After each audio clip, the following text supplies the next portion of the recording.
Bien, muchas gracias por la invitación, a Mauricio especialmente. Lo que yo quiero hacer es primero presentar una especie de introducción sobre lo que es la ética del aborto, o lo que puede ser algo así como hablar éticamente sobre un problema como es el aborto, y luego en una segunda parte, lo que quisiera hacer es dedicarme al tema de la despenalización, ¿no? Entonces creo que esto es muy importante porque, como también dijo que me acaba de introducir, es un tema bastante controvertido y por lo tanto es bueno tener claridad un poco en los conceptos y en lo que estamos hablando. Entonces, en primer lugar, creo que es importante saber que en relación a la bioética, el tema del aborto es sin duda uno de los temas más controvertidos, mucho más que otros temas que son famosos y controvertidos también, porque las determinaciones, las soluciones, las respuestas que se den a esto y también la manera en la cual uno pueda tratar este tema va a tener consecuencias bastante importantes en otros ámbitos también relevantes a la bioética, es decir, preguntas en relación al inicio de la vida, preguntas en relación, por ejemplo, al estatus moral de embriones, la posibilidad de hacer investigación genética, etcétera. Todo esto está relacionado a cómo nosotros afrontemos también el tema del aborto. Entonces, por eso también es que es muy particular y es algo que produce mucha controversia y no es lo mismo con otros temas u otros problemas éticos en la bioética. Ahora, además, lo que a mí cuando se me invitó a estar acá, la idea de este encuentro es reflexionar sobre este tema en un contexto de sociedades pluralistas. Eso quiere decir sociedades en las cuales está permitido que podamos tener distintas visiones de lo que consideramos lo que es la vida buena, es decir, distintas maneras desde las cuales nosotros valoramos aquello que consideramos son los valores o los principios que orientan nuestra existencia, ¿no? En ese contexto hay que pensar sobre el aborto. Esto quiere decir que la sociedad pluralista no es una sociedad, digamos, pluralista en términos políticos solamente, sino que también tiene que permitir que hayan personas con distintas convicciones religiosas, distintas convicciones de valores, concepciones de mundo, etc. Por lo tanto, si queremos, por ejemplo, prohibir ciertas prácticas con fundamentos éticos, tenemos que dar muy buenos argumentos, porque en el fondo estamos delimitando o poniéndole ciertos obstáculos a lo que queremos justamente permitir, que es una pluralidad ética, ¿no? En este contexto tenemos, por tercer pilar, en qué consiste o cuál es el aporte de la bioética concretamente como disciplina digamos, a la problemática que es el aborto. Y aquí es importante saber que la bioética no tiene la misión de moralizar ni tampoco la misión de decir de dar soluciones, digamos, en términos de esto es lo bueno, esto es lo correcto, sino en el fondo decir evaluar problemáticas éticas en virtud de su coherencia, plausibilidad y también, por supuesto, consistencia argumentativa, ¿no? Y mirando todos estos argumentos, la bioética más o menos recomienda o dice, bueno, esto parece ser más razonable que esto otro en virtud de estos argumentos. Entonces, ningún filósofo moral, por más que uno tenga la cátedra ética, tiene aquí más autoridad que otro. Eso es importante establecer también. En este sentido, creo que uno de los aportes más importantes que puede tener una ética en relación a la problemática del aborto, ver hasta qué punto el aborto es permisible o no, es, por ejemplo, partir con una cosa fundamental que es transparentar o poner al descubierto cuál es el problema de fondo que trae consigo el aborto, ¿ya? Y esto es curioso porque normalmente podríamos decir que partimos por lo más básico, pero en el caso del aborto es sumamente difícil siquiera plantear eso, ¿no? En muchos problemas de la bioética tenemos dificultad en dar soluciones, tenemos vías que están, digamos, opuestas, soluciones opuestas en relación a un mismo problema. En el caso del aborto es complicado porque incluso en el planteamiento del problema ético hay desacuerdo. Eso es un punto fundamental. El desacuerdo que existe entre las posiciones es justamente cómo se ve o cómo se evalúa la relación que existe entre la mujer embarazada y el embrión o feto, ¿no? Entonces, hay dos formas de plantear el dilema. Por un lado, aquellos que postulan y dicen el dilema es un dilema interpersonal, es decir, la mujer embarazada, persona, el embrión o feto, persona, ¿no? Entonces, es un problema de cómo balanceamos o damos cabida a ciertos derechos de uno con el otro. O sea, hay una simetría moral, por así decir, los dos son personas y tenemos que ver que hay un conflicto acá de intereses entre personas, ¿no? Esa es una forma de plantear el problema.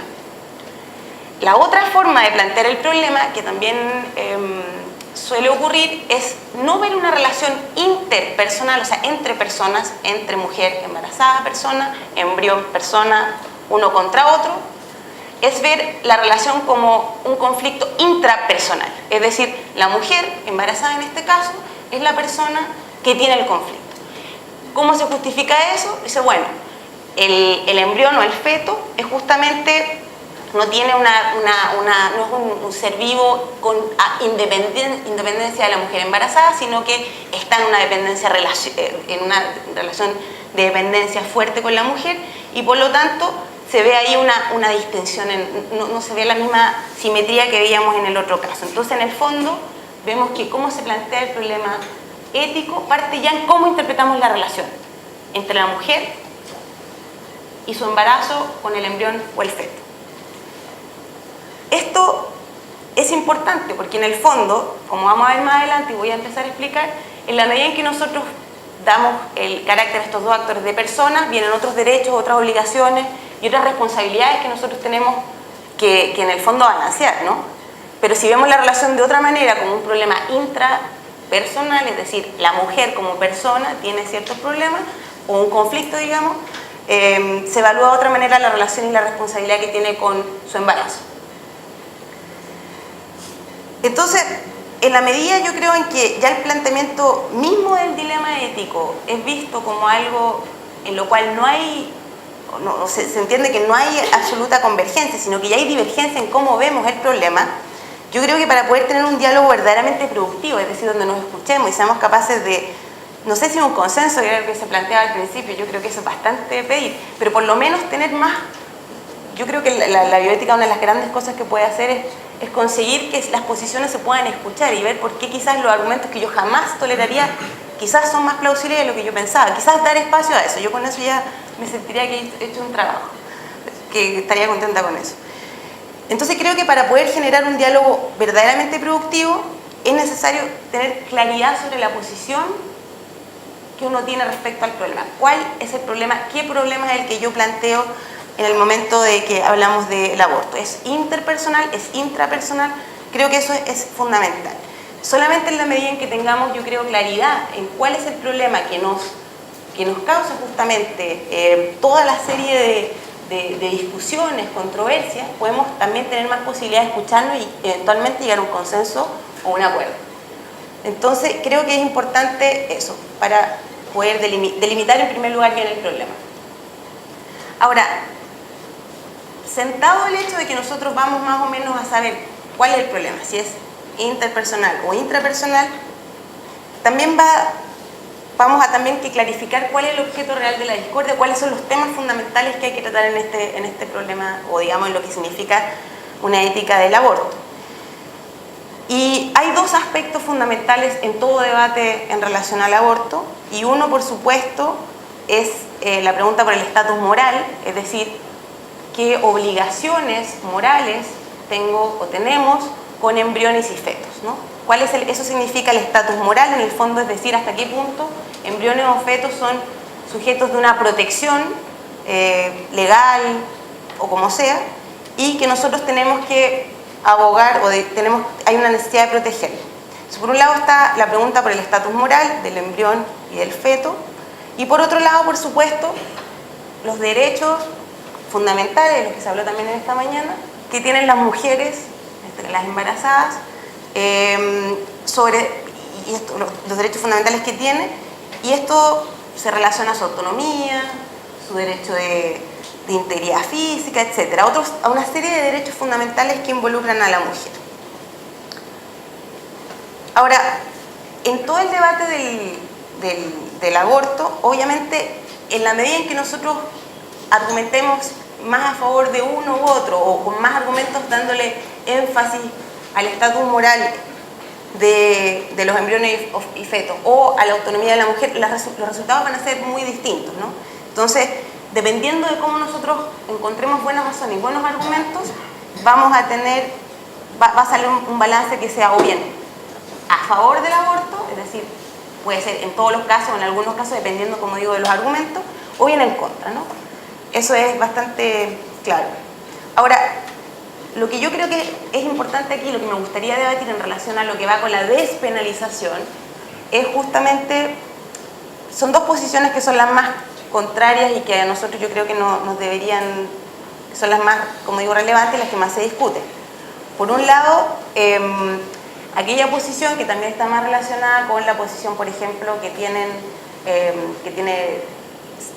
ciertas religiones, posiciones más bien como de esta idea de la creación, de la idea de persona como creación divina, es justamente, o es la postura que sostiene que la vida humana desde el inicio biológico, es decir, desde la concepción, tiene que ser protegida. Tiene un estatus moral absoluto, me refiero a absoluto en el sentido de que tanto como una persona nacida, como cualquiera de nosotros acá, cualquiera de los que estamos acá reunidos. Entonces, esa posición dice, el inicio de la vida humana es igual al inicio del deber moral de protegerlos, ¿no? En la medida en que lo consideramos como una persona igual que cualquiera de nosotros. Y eso quiere decir que el inicio biológico y el inicio moral de protección son iguales. Eso es importante como que quede, como funciona este argumento. Y luego tenemos otra postura que dice, el inicio de la vida humana y el inicio de su protección moral no es idéntico. No quiere decir con esto que el inicio de la vida humana no deba, que la vida humana no debe ser protegida, sino que buscan un punto posterior a la concepción para protegerla. Eso es lo que se llama también el estatus moral más bien gradual, ¿no? Por el desarrollo embrional. Por ejemplo, no es lo mismo las células preembrionarias, que son de las primeras 2 semanas, al embrión y al feto. Se hace una distinción gradual que se supone el estatus moral crece o se desarrolla en la medida en que también hay un desarrollo que tiene que ver con ciertas capacidades como independencia, sentir dolor, capacidad de vida extrauterina, un montón de cosas, y los criterios pueden ser muchísimos. Y lo podemos discutir también después. Lo importante es que se vean esas dos posiciones como formas de afrontar el debate. Yo en esto lo que quiero, esta es la introducción de todo, o sea, por supuesto un debate mucho más largo, mucho más literatura, pero yo creo que esto más o menos pone un poco claridad frente a aquel debate, cuáles son las posiciones características. A mí en particular lo que me interesa es justamente pensar en la opción, o digamos, yo quiero argumentar por la despenalización del aborto en la manera en que se propuso, o se ha propuesto acá en Chile, que se está discutiendo en los últimos 2 años, y esto es importante.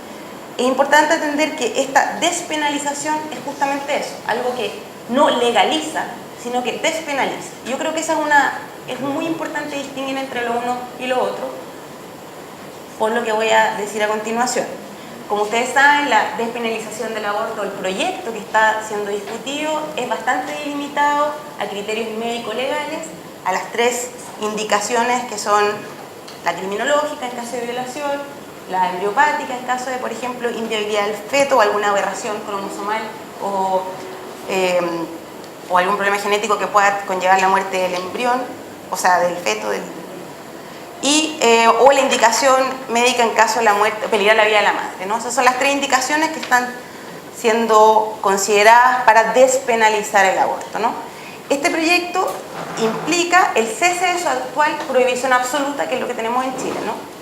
O sea, prohibición absoluta en estos 3 casos no es posible, ni ningún otro más, por supuesto. Y yo pienso, que es lo que quiero explicar o argumentar, que esta manera de tratar, esta despenalización del aborto, es la única manera razonable de abordar el problema del aborto en una sociedad justamente pluralista. Pues pienso que si no esta postura, o esta es la única manera de poder tomar postura sin contradecir principios fundamentales de una sociedad pluralista, que era como lo decía un principio, no decir que se permitan ciertas valoraciones y maneras de vida que no coarten a otros. Y voy a tratar de argumentar también en relación con lo que es la ética biomédica. Entonces, la parte de la despenalización, que es lo que quiero decir ahora, es, como le digo, el tema en relación al aborto, la literatura, en relación al aborto es enorme, es larga, es difícil y es muy compleja y lleva muchos años de de simplemente complejizarse, y pienso, mirando toda esta literatura y los años que he venido trabajando estos temas, me muestran que antes de decir cómo hay que tratar este tema o cómo se puede fundamentar, por ejemplo, la despenalización, podemos decir cómo no hay que hacerlo. Entonces, una manera de aproximarse a esto es justamente decir, dejar en claro cuáles son los caminos que no nos permiten tener un debate razonado, articulado y consensuado, que es lo que también, insisto, nos convoca hoy día. Y creo que una manera en la cual no avanzamos y que llegamos a un punto muerto es justamente todos estos debates que empiezan a decir el embrión es o no es persona, ¿no? O sea, esos debates en torno a la personalidad, que antes justamente fue en relación a, lo mencionó Daniel Loewe, en relación a si animales o no pueden o no ser personas. En el caso de los seres humanos, la fundamentación teórica es altamente compleja. Pues si bien cada uno de nosotros sabemos lo que es ser una persona, es muy difícil saber a quiénes nosotros le atribuimos esa condición, a menos, o sea, es difícil hacer la teoría, ¿no? Y de hecho, lo que normalmente las posiciones hacen es decir, como les decía, la posición que dice el embrión o el feto es igual que una persona nacida, en el fondo hacen esta simetría moral, y así como, por ejemplo, una persona nacida no se le permite que yo venga y mate a un otro, de la misma manera yo no puedo permitir un aborto porque sería un asesinato homologable a personas nacidas. Esa es lo que se homologa, y esa simetría se tiene que argumentar, ¿no? Porque claro, ya morfológicamente claro que no somos lo mismo, pero el argumento es que somos lo mismo. Entonces hay una serie de argumentos que tratan de demostrar esto. Por ejemplo, los argumentos clásicos son conocidos, el argumento de la pertenencia a la especie, ¿no? Porque el embrión es de la especie Homo sapiens y nosotros somos de la misma especie, entonces por lo tanto tendríamos que cuidarlo porque es persona igual que nosotros. También, por ejemplo, la identidad genética, la continuidad y la potencialidad, por supuesto, son argumentos clásicos que ocupan las posiciones como más, que se conocían en la literatura como más conservadoras, que tratan de decir embrión o feto es igual a persona viva y por lo tanto cualquier daño es igual que de alguna de las personas que somos nosotros, ¿no? Como digo, la literatura es larga, hay distintos tipos de hacer este análisis. Hay clásicos autores como Robert Spemann y también muchos otros que en el fondo tratan de hacer estos trabajos y sin duda argumentan muy limpiamente en términos teóricos, pero al mismo tiempo encontramos una serie de contraargumentos de todas las que son de la posición liberal, que para todo argumento, que por ejemplo de esto de la potencialidad, que potencialmente el embrión es potencialmente una persona, buscan contraargumentos y se puede hacer una lista como cada argumento tiene un contraargumento. Entonces, al final mi impresión es que como cada uno de los argumentos en posición de, o en virtud de poder hacer de poder argumentar por la igualdad de estatus moral entre personas y embriones tiene sus contraargumentos, creo que al final la cosa no nos lleva a ningún tipo de acuerdo. Lo único que se hacen es que las posiciones se endurecen, cada una se critica, pero en el fondo la pregunta por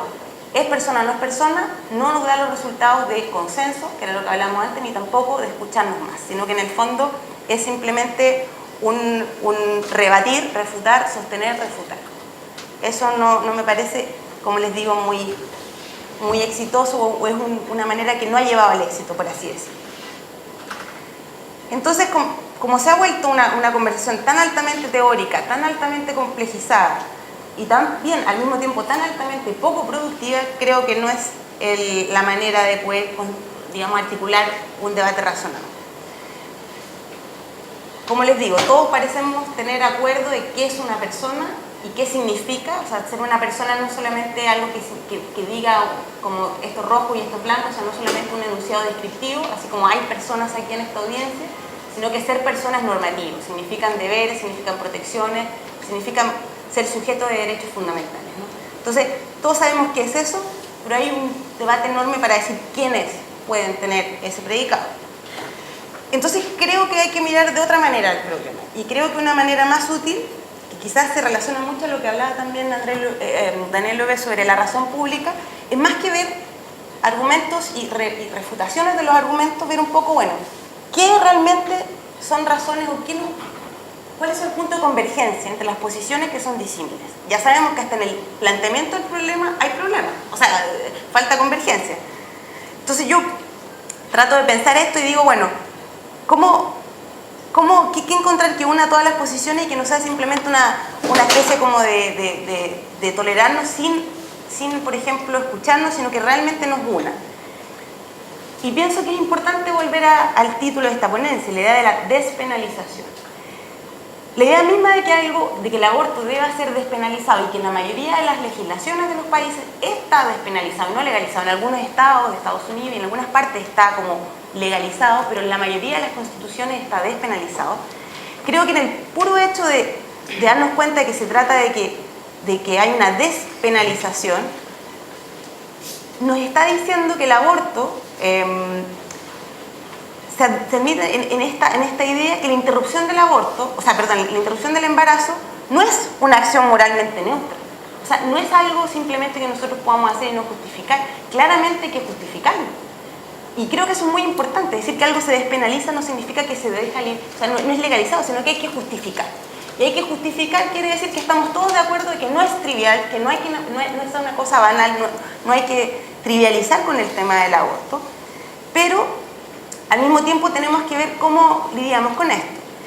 El hecho de que no sea moralmente neutral es coherente no solamente con, y esto es importante, no solamente con visiones religiosas o creencias específicas en relación a la protección de la vida, sino también pensemos en el código médico, ¿no? O sea, el código hipocrático era uno de los primeros en prohibir administrar una fruta abortiva, ¿no? Que decía, entonces, es verdad que el aborto es una acción que no es moralmente neutral y por lo tanto hay que hacerse cargo y ver hasta qué punto se permite o no.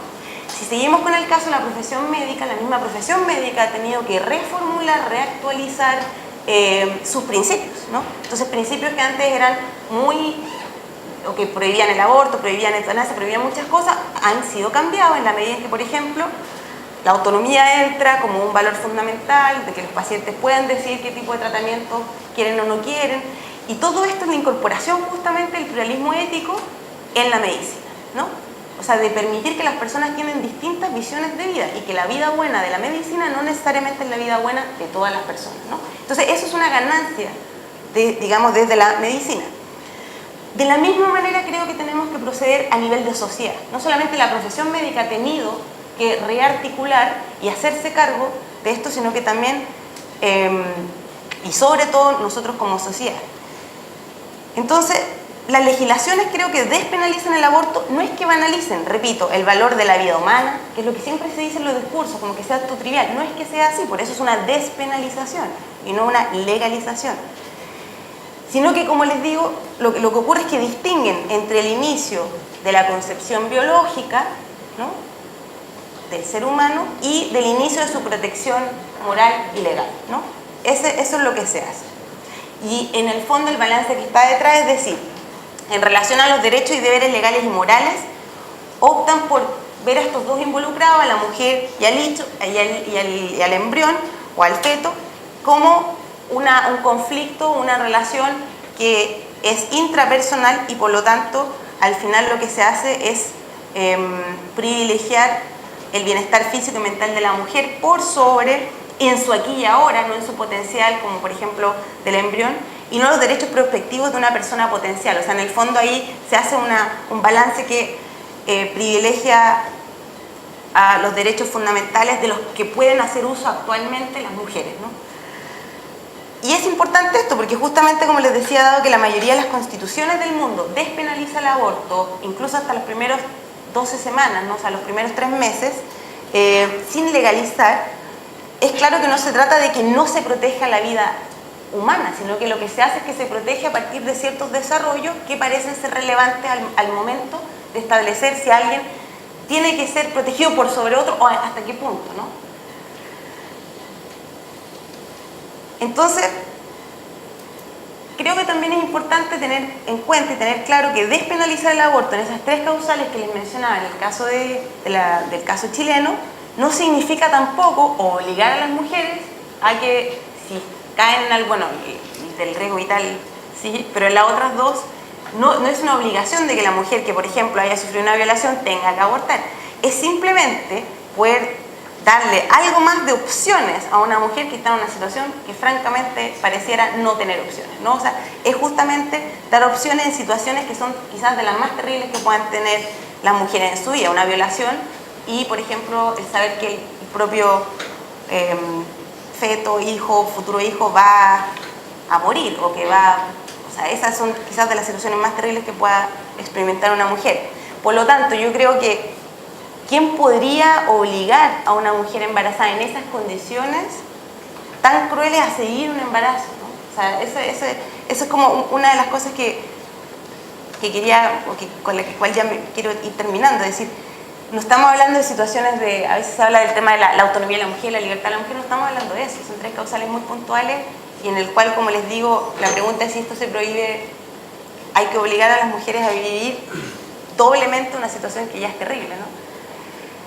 Entonces quiero terminar un poco recordando este caso que Mauricio mencionaba cuando habló o mencionó a Judith Thompson, que en su defensa o justificación del aborto hace un ejemplo que a mí propone un ejemplo mental que a mí me parece muy inteligente porque toma en serio la posición del otro, en este caso la posición conservadora, y la lleva a un extremo, ¿no? Y el experimento mental, dice más o menos, es bien conocido. Ella nos dice que tenemos que imaginar, o sea, contaba muy brevemente que nos tenemos que imaginar que un día nos raptan, nos ponen anestesia y al otro día despertamos. Bueno, los que nos raptan son una sociedad de fanáticos de la música clásica, me parece, algo así, y nos raptan y amanecemos al otro día atados a un violinista muy famoso al cual tenemos que seguir atados vitalmente los próximos 9 meses, porque si no, si yo me desconecto, el violinista muere, ¿no? Y pregunta después, ¿nos pueden obligar a estar 9 meses atados a este violinista por el hecho de que si nos soltamos va a morir? La pregunta en el fondo lo que hace es decir lo siguiente, si en el caso de, o la idea de este ejemplo es decir, si el embrión es una persona de la misma manera, con el mismo estatus moral que cualquier persona viva, y nosotros prohibimos en un caso el aborto, tendríamos que también prohibir que una persona dijera, no, yo no puedo seguir 9 meses atado a este violinista, por muy famoso que sea o por muy amado por todo el mundo, porque no, tengo 9 meses que sacrificaría mi vida, ¿no? ¿Y por qué tendría que hacerlo? Entonces, es interesante porque en el fondo, claro que moralmente nosotros podríamos decir que la persona que acepta esto es altruista, muestra un amor impresionante al prójimo y consideraríamos quizás que la acción es una acción muy buena, pero ¿podemos obligar a una acción tan buena? Eso es en el fondo lo que la política, la moral y en este caso la ética tiene que distinguir. El máximo ético, que es justamente sacrificarse por un otro, no puede ser exigido en términos políticos ni en términos también de una moralidad, sino que justamente la moralidad y la política, de hecho Carlos Peña también decía, es un poco poner una base donde nosotros podamos tener un bienestar más o menos. La buena vida y la excelencia moral o excelencia de lo que para nosotros es excelencia moral es el trabajo de cada uno de nosotros, pero no puede ser impuesto desde fuera. En suma, creo que el ejemplo de Thompson nos ayuda a visualizar este aspecto fundamental a tener en mente, un momento que es justamente importante para legislar sobre el aborto en sociedades pluralistas. Creo que una sociedad pluralista debe garantizar que las personas tengan la posibilidad de elegir su forma de expresar el máximo ético y no o jamás ser obligadas a ello. Si una mujer tras una violación, por ejemplo, acepta continuar con su embarazo y cargar con todo lo que ello implica, sin duda alguna, ello puede ser visto como algo, como un signo de gran fortaleza, de nobleza, de incluso amor ciego para con el propio hijo. No obstante, en ningún caso ello es una acción que pueda ser obligada por estados, ni leyes, ni instituciones. Una obligación así, a mi juicio, no sería sino más que el resultado de una moralidad totalitaria e intransigente, y en el fondo eso sería solamente una genuina inmoralidad. Muchas gracias. Muy bien, muchas gracias. Gracias por la invitación, a Mauricio, a Alejandra. La verdad es que yo voy a empezar un poco más atrás y voy a tratar de llegar hasta el aborto, digamos. O sea, voy a llegar al aborto, pero voy a empezar un poco más atrás de los argumentos puntuales del aborto. Por eso mi ponencia se llama Tolerancia, Intolerancia y Neutralidad y está enmarcado dentro del título general del seminario, ¿no? O sea, si es posible un acuerdo moral razonado entre creyente, agnóstico y ateo.